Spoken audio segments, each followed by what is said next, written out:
जय श्री राम। आप सभी का हमारे YouTube चैनल अंतरिक्ष एस्ट्रोलॉजी में हार्दिक स्वागत है।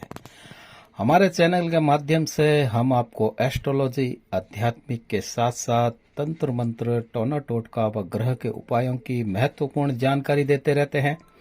इसलिए आप सभी के लिए यह चैनल बहुत उपयोगी सिद्ध हो सकता है। तो आप हमारे चैनल को सब्सक्राइब करें, लाइक करें, बेल बटन को अवश्य दबाइए। आज हम बात करेंगे गोचर पर, अर्थात ट्रांसिट। ग्रहों के गोचर से हमारे जीवन में हर माह अलग अलग तरह का प्रभाव पड़ता है। इसलिए हर माह एक सा नहीं रहता, प्रत्येक दिन एक सा नहीं रहता। कभी दुख, कभी सुख, कभी लाभ, कभी हानि, कभी हंसना तो कभी रोना, कभी स्वास्थ्य अच्छा रहना तो कभी बीमारी होना। ये सारा घटनाक्रम ग्रहों के गोचर के कारण ही होता है। इसे ही ट्रांसिट इफेक्ट कहते हैं। गोचर से पूरे वर्ष का, पूरे एक माह का, 15 दिन का, एक सप्ताह का, एक दिन का, एक घंटे का, एक मिनट का, अर्थात प्रत्येक क्षण क्षण का गोचर फल ज्ञात किया जा सकता है कि किस समय, किस तारीख को, किस समय, किस क्षण में जातक के साथ घटनाक्रम शुभ होगा या अशुभ घटित होगा, और वो घटना भी कैसी होगी, ये भी ग्रह गोचर से अर्थात ट्रांसिट इफेक्ट से पता चलता है। ट्रांसिट इफेक्ट, गोचरीय प्रभाव, फल कथन। भारत में चंद्रमा के आधार पर व पश्चिम देशों में सूर्य के आधार पर बताया जाता है। अब आपको बताया जाएगा कि गोचर का वास्तविक अर्थ क्या है। गोचर ग्रहों का निरंतर भ्रमण। सभी ग्रह लगातार वृश्चिक यानी ब्रह्मांड या यूं कहिए कुंडली के 12 भावों में गति करते हैं। कुंडली कहें या ब्रह्मांड, इसके अंतर्गत गोचर वर्ष अर्थात घूमते हुए ग्रह जातक पर अपना पूर्ण प्रभाव छोड़ते हैं। ये प्रभाव प्रत्येक भाव में अलग अलग होता है।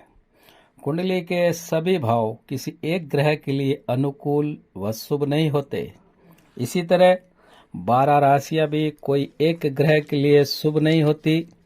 जब ग्रह जैसे ही अपनी अनुकूल राशि, मित्र राशि, शुभ भाव या स्वयं के भाव में गोचर करता है तो वह ग्रह गर्व के साथ बलवान हो जाता है। इसको इस तरह से भी समझें कि यदि आप कोई मकान खरीदना चाहते हैं तो सबसे पहले आप क्या देखते हो, एरिया, कि किस एरिया में आपको मकान खरीदना है। तब आप अपने बजट के अनुसार एरिया ढूंढते हो जहां लोकेलिटी अच्छी हो, सुविधाओं का अभाव ना हो, सिटी से दूर भी ना हो, यानी आप सुविधा पूर्ण चाहेंगे। यदि आपको आपकी सुविधा अनुसार मकान मिल जाता है तो आप प्रसन्नचित्त हो जाते हो। यदि सिटी की पाश कॉलोनी में या सोसाइटी में मकान मिल जाए तो आप अपने को गौरवान्वित महसूस करेंगे और गर्व से लोगों को कहोगे कि मेरा मकान मानसरोवर सिटी, आशापूर्णा सिटी, इस प्रकार के नाम होते हैं, वो आप नाम बताएंगे। और अगर मान लो कोई मकान आपका शास्त्री नगर जैसे एरिया के अंदर हो तो यदि मकान ऐसी एरिया मिल जाए पाश कॉलोनी में तो आप गर्व से फूले नहीं समाएंगे। इसके विपरीत यदि मकान आपको कहीं छोटी मोटी बस्ती में मिल जाए जहाँ सुविधाओं का अभाव हो, लोकेलिटी भी ठीक नहीं हो, तब वहां रहोगे तो सही, किंतु मन में टीस रहेगी कि काश।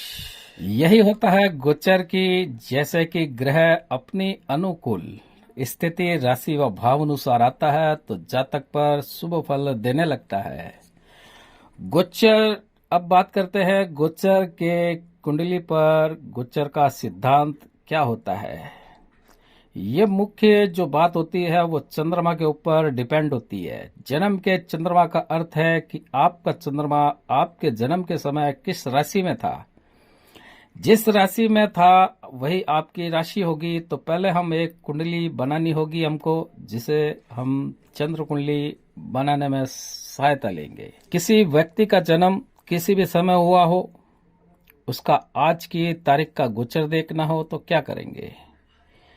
ये एक व्यक्ति की कुंडली है जिसका जन्म 16 सितंबर 1968 सुबह 6:30 बजे हुआ था।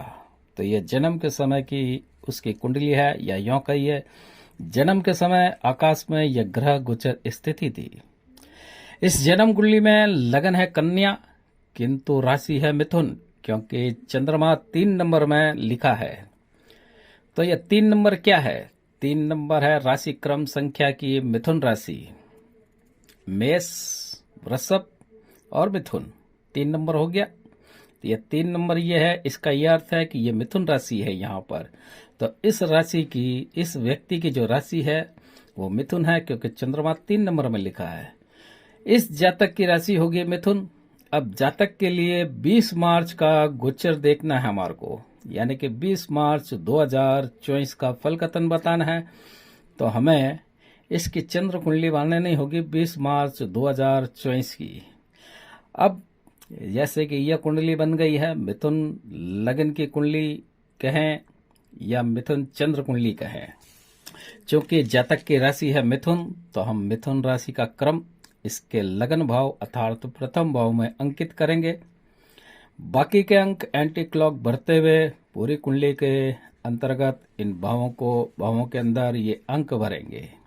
ये तैयार हो गई इनकी अधूरी चंद्र कुंडली। अब बाकी के ग्रह कैसे भरेंगे? तो इसके लिए हमें नेट से, पंचांग से या अखबार के अंदर नित्य ग्रह गोचर स्थिति लिखी होती है, वहां से हम बाकी के ग्रहों को इस कुंडली के अंदर उसी राशि अंक में भरेंगे जैसा कि नेट या पंचांग या न्यूज़पेपर में उस दिन की ग्रह गोचर स्थिति की जानकारी दी होती है।